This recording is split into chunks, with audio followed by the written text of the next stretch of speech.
Standard 2। I am your English teacher Anju ma'am. बच्चों, आज मैं आपको क्रैश कोर्स करवा रही हूँ। Although we have already completed chapter 1 of English reader Buka learns lesson.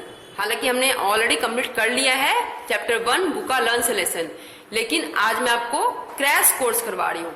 सबसे पहले आप ये जान लो क्रैश कोर्स होता क्या है। क्रैश कोर्स वो होता है जो हमने पहले चैप्टर पढ़ा हुआ है ऑलरेडी, लेकिन उसको वापस एक तो रिमाइंडर आपको हो जाती है, वापस की याद आ जाएगी कि हमने क्या पढ़ा है, और कुछ इंपॉर्टेंट नोट्स भी उसमें से आपको बताया जाएगा। क्रैश कोर्स में जो भी पढ़ा है उसका इंपॉर्टेंट नोट्स भी आपको लिखवाया जाएगा। क्रैश कोर्स वही होता है जो जिस चैप्टर को हमने पढ़ लिया है उसके कुछ इंपॉर्टेंट नोट्स आपको बताई जाएगी, ठीक है, जो आपको एग्जामिनेशंस में भी काम आएंगे और ऐसे भी आपको कॉन्सेप्ट क्लियर, वापस दोबारा कॉन्सेप्ट क्लियर हो जाएगा, ठीक है। तो स्टैंडर्ड 2 इंग्लिश रीडर चैप्टर 1 बुका learns a lesson, this is your crash course, okay. तो इस चैप्टर में हमने क्या पढ़ा था? बुका लर्न्स अ लेसन। बुका जो है एक हाथी का नाम था, ठीक है। वापस मैं आपको बता देती हूँ, बुका क्या था? एक एलिफेंट का नाम था, एक हाथी का नाम था, हाथी के बच्चे का नाम था, छोटे हाथी जिसको बोल सकते हो, हाथी के बच्चे का नाम था, ठीक है। तो ये स्टोरी एक हाथियों पे ही डिपेंड थी खास तौर से। The story Buka learns a lesson is based on the animals specially the elephants. ये स्टोरी जो है बुका लर्न्स अ लेसन वो एनिमल्स पे ही आधारित थी, स्पेशली जानवरों में भी, स्पेशली हाथियों पे, ठीक है। The author of this story is Dipanwita Roy. One main thing is to remind you guys कि जैसे कि हम पोएम की समरी जब लिखवाते हैं तो पोएट का नाम जरूर देते हैं, it is very necessary, so that story में भी हम ऑथर का नाम जरूर आपको बताते हैं, क्योंकि ये भी बहुत जरूरी है, ठीक है। आप जो स्टोरी पढ़ रहे हो उनके ऑथर कौन है, तो मैंने किताब में आपको बताया भी है, कॉपी में भी लिखवाया है, ठीक है। वापस इसी को क्रैश कोर्स कहते हैं ना, कि जो वापस इंपॉर्टेंट थिंग्स है वो वापस आपको बताई जा रही है। तो यहाँ इंपॉर्टेंट थिंग्स क्या है? The author of this story is Dipanwita Roy.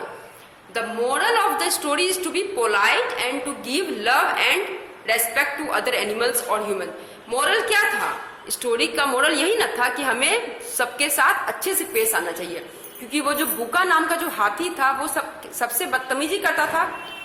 जैसे हम लोग को पढ़ाया था स्टोरी में, वो जो छोटा हाथी था बुका नाम का, वो सबसे बदतमीजी करता था, बहुत मिसबिहेव करता था, किसी को कुछ समझता नहीं था, ठीक है।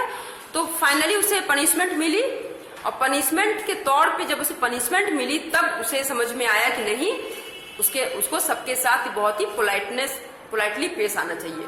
तो ये मोरल हुआ, ये स्टोरी का मोरल यही हुआ, the moral of the story is to be polite and to give love and respect to other animals और humans, okay. Once again I repeat, the story Buka learns a lesson based on the animals, especially the elephants. The author of this story is Dīpanvita Roy. The moral of the story is to be polite and to give love and respect to other animals or human. तो ये तो story का in short हो गया। आइए मैं आपको कुछ कॉपी वर्क्स में भी बता देती हूँ कुछ इंपॉर्टेंट नोट्स, ठीक है। ये क्रैश कोर्स के कुछ इंपॉर्टेंट नोट्स हैं, क्वेश्चंस हैं। Number 1, answer in a word और टू, मतलब एक शब्द में ही आपको आंसर देना है, ठीक है। Question number 1 is who tells the elephants about the flood.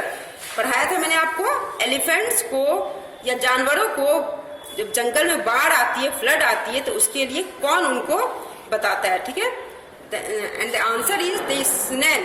Snail उनको बताते हैं कि जंगल में बाढ़ आई है या फिर फ्लड आया। The snail tells the elephants about the snails tell the elephants about the flood, okay. Number 2, name the author of the story Buka learns a lesson. It is very important question. Author story का author कौन है Buka learns a lesson? Dipanwita Roy is the author of the story. I repeat once again, Dīpanvita Roy is the author of the story. Next question, write the another English meaning of the following. जो भी word है उसके एक और word में मैंने लिखवाया है आपको, जैसे वॉर्न, WARN, वॉर्न का है to aware, AWARE, to aware. Wrap, RAPT, wrap का है प्रोटेक्शन, PROTECTION, प्रोटेक्शन, ठीक है। हॉलोस, HOLLOWS, हॉलोस का है HOLE hole. Harmony, HARMONY, harmony का है unity, UNITY, unity.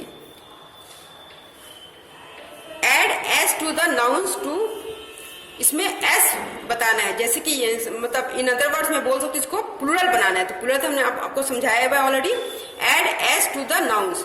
Desk, DES के डेस्क का प्लूरल होगा DESKS, desk. Pencil, PENCIL, pencil, PENCILS, pencils. Camera, CAMERA, camera, CAMERAS, cameras. Once again I repeat guys, question answer in a word और two. Question number 1, who tells the elephants about the flood? The snails tell the elephants about the flood. Question number 2, name the author of the story Buka Learns a Lesson. Dipanvita Roy is the author of the story Buka Learns a Lesson. Number 2, write the another English meaning of the following. Want का meaning है to aware, rapt, RAPT, rapt का meaning है protection, PROTECTION, protection। Hollow का meaning है HOLE hole. Harmony का meaning है UNITY, unit. ये सब मैंने आपको पहले लिखवाया है कॉपी में, आपने लास्ट वीडियो में देखा ही होगा। Now this is singular plural. Add S to the nouns. Desk का होगा DESKS, डेस्क। पेंसिल का है PENCILS, पेंसिल्स। CAMERA, कैमरा का है CAMERAS, कैमरास। ये 3 सिंगुलर प्लूरल है, और भी बहुत सारे सिंगुलर प्लूरल है जो मैंने आपको कॉपी में भी करवाया है, पहले भी करवाया, ग्रामर में भी कराया है और रीडर में भी करवाया है। इसको ध्यान में रखिएगा।